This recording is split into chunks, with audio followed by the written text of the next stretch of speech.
Welcome to Ages of War, the realm where the silence of history is broken by the roar of forgotten legions. Here, we do not simply recount battles. We journey through them, side by side with those who bled, betrayed, and rose to reshape the world. Previously, we walked with Spartacus, a slave who shattered chains and defied the greatest empire of his time. But today, we march into a deeper storm, a storm that would shatter not merely the chains of men, but the very foundation of the Republic itself. Our story begins not with swords, but with politics in the twilight of the Roman Republic. By the middle of the 1st century BC, Rome had become a city drowning in its own conquests. The legions returned from foreign campaigns not only with spoils, but with shifting loyalties. Soldiers no longer served the Republic. They served the generals who paid and protected them. The Senate, once the beating heart of Roman order, had devolved into an arena of bribes, betrayals, and private militias. The Republic was dying slowly and from within. In that fading light rose 3 giants: Julius Caesar, Pompey the Great, and Crassus, men of ambition and ruthlessness, bound by a mutual hunger for power. Together, they formed an uneasy alliance, the First Triumvirate. It was not official, it was not legal, but it was absolute. For a time, it held Rome in their hands. Crassus controlled the wealth, Pompey the military legacy, and Caesar the popular voice of the people. Caesar, given command of Gaul, waged a brutal campaign that would bring the entirety of the region under Roman rule.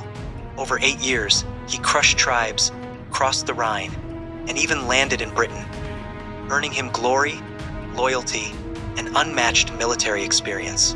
But power makes enemies, and alliances born of ambition rarely endure.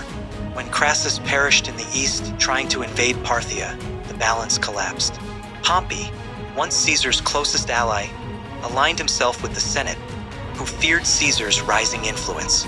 They demanded Caesar return to Rome and relinquish his command. They expected submission. What they received instead was revolution.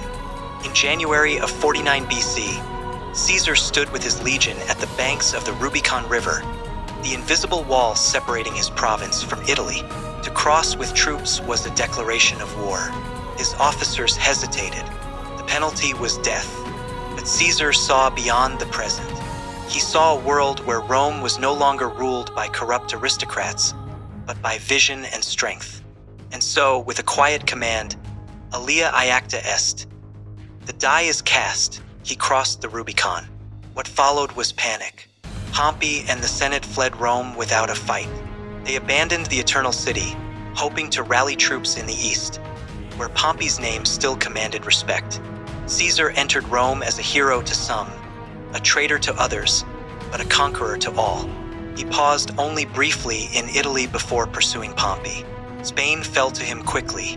Then came the pursuit into Greece. There, Pompey had gathered a massive force, over 40,000 infantry, 7,000 cavalry, and the support of dozens of senators who believed the Republic could still be saved. Caesar, though outnumbered and without naval superiority, managed to land in Epirus with a fraction of his army. His men were exhausted, hungry, and many bore the scars of a decade of war. Yet they followed him still, not out of fear, but out of belief in a man who had never led them to anything but victory. The first major engagement occurred at Dyrrhachium, where Pompey's forces inflicted a rare defeat on Caesar. Many thought the tide had turned, but Caesar remained calm. He retreated not out of fear, but to fight on his own terms. That opportunity came soon, on a dusty plain near the small Greek town of Pharsalus.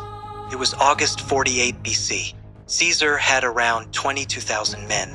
Pompey had nearly double. The Senate, perched on a nearby hill, prepared speeches and proclamations, confident they would return to Rome as saviors. They watched as Pompey unleashed his cavalry to outflank Caesar, seeking to end the battle before it truly began. But Caesar had planned for this. Hidden behind his front lines was a reserve unit of elite infantry. As Pompey's cavalry swept forward, Caesar's men surged outward, not throwing javelins, but thrusting upward with short swords, targeting the faces of the horsemen. It was brutal, close, and savage. Panic took hold. Pompey's cavalry, the pride of his army, shattered. Caesar seized the moment. His infantry surged forward in tight formation, shields locked, driving deep into Pompey's lines. The battlefield turned into a massacre. Men cried out not only in pain, but in disbelief that this ragged, outnumbered army had broken the might of the Senate. Pompey fled the field in silence. He disguised himself, shaved his beard, and boarded a ship to Egypt. But in Alexandria he found no refuge. The boy king Ptolemy XIII, seeking Caesar's favor, had Pompey murdered the moment he stepped ashore. His body was left in the surf. His severed head, once crowned by Roman glory, was presented to Caesar. And Caesar, upon seeing it, wept. Was it guilt? Was it grief? Or simply the cold realization that all wars end in silence?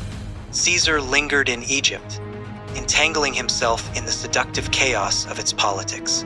He backed Cleopatra, the deposed queen, against her brother. In doing so, he triggered a civil war in Egypt that saw Alexandria besieged, the royal palace burned, and countless lives lost.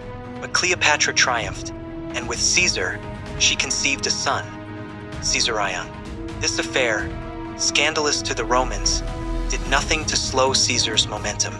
From Egypt, he marched into Syria, then into Asia Minor, where King Pharsalus of Pontus dared to rise. In a campaign that lasted mere days, Caesar crushed him. His message to the Senate was legendary in its brevity. Veni, vidi, vici. I came, I saw, I conquered. Yet Caesar's task was not complete. Pompey's surviving sons, along with die-hard Republicans like Cato the Younger and Scipio, had rallied in North Africa. At Thapsus in 46 BC, Caesar struck again, swiftly, mercilessly. Cato, Rome's last moralist, took his own life rather than submit to tyranny.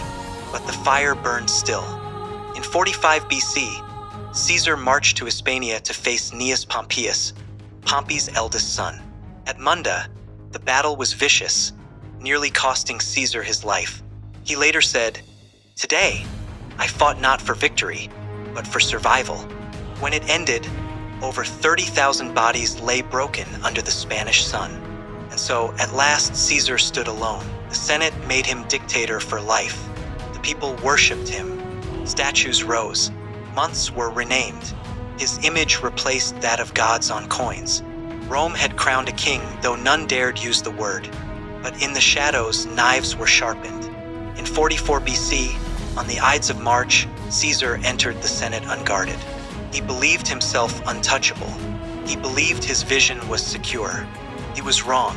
23 stab wounds later, the man who had conquered Gaul, crossed the Rubicon, and reshaped the Republic was gone. Slain by those who claimed to save Rome, but instead threw it into chaos once more. His blood soaked the marble floor beneath the statue of Pompey. The final irony in a story born of ambition and ended in betrayal. But Caesar's death was not the end. It was only the beginning. His heir, Octavian, would rise alongside Mark Antony, Cleopatra's lover and Caesar's loyal general.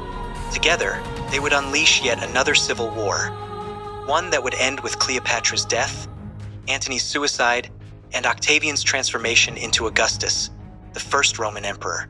The Republic was no more. What was born in its place was something colder, stronger, and far more enduring, an empire. And the world would never be the same.